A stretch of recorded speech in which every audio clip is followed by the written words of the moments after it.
देवेंद्र फडणवीस शांत डोक्यानं भांडणं लावतात. हर्षवर्धन सपकाळांचं वादग्रस्त विधान. मुख्यमंत्र्यांची नथुराम गोडसेंसोबत तुलना. हर्षवर्धन सपकाळ यांचं वादग्रस्त विधान. सपकाळ यांची दखल मुख्यमंत्री फडणवीस घेतील. चंद्रशेखर बावनकुळेंचा हर्षवर्धन सपकाळांना टोला. आगामी निवडणुकांसाठी देवेंद्र फडणवीस ॲक्शन मोडमध्ये. कोणत्याही परिस्थितीमध्ये महायुतीचा पर्याय निवडा, नाहीतर मैत्रीपूर्ण लढतीसाठी तयार राहण्याच्या पदाधिकाऱ्यांना सूचना. शस्त्र परवाना प्रकरणामध्ये आदेशाची प्रत समोर. 24 जून 2025च्या आदेशावर योगेश कदमांची स्वाक्षरी. पुणे पोलीस आयुक्तांना देण्यात आले होते आदेश.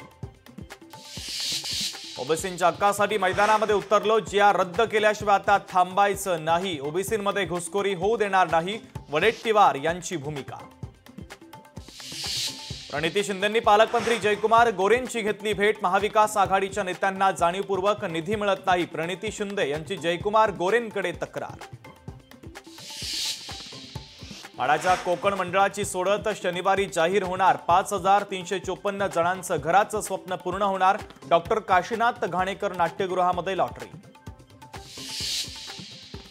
राज्यातील वीज कर्मचाऱ्यांचा संप अखेर मागे. वीज कर्मचाऱ्यांनी पुकारला होता 72 तासांचा संप. सरकारनं चर्चेसाठी तयारी दाखवल्यानंतर संप मागे घेण्याचा निर्णय. मराठी चित्रपटाला चित्रपटगृह मिळावे यासाठी समिती स्थापन. महाराष्ट्र सरकारच्या वतीने 21 सदस्यांची समिती. पुढील 45 दिवसांमध्ये समिती अहवाल सादर करणार. युद्ध थांबवली, नोबेल पुरस्कार द्या म्हणणाऱ्या डोनाल्ड ट्रम्प यांना मोठा झटका. 2025चा नोबेल पुरस्कार मारिया मशाडो यांना जाहीर.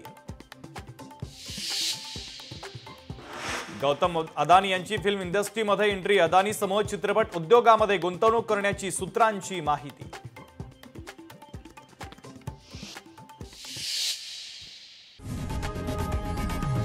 लोकशाही मराठी ऐका, पहा, जागरूक रहा.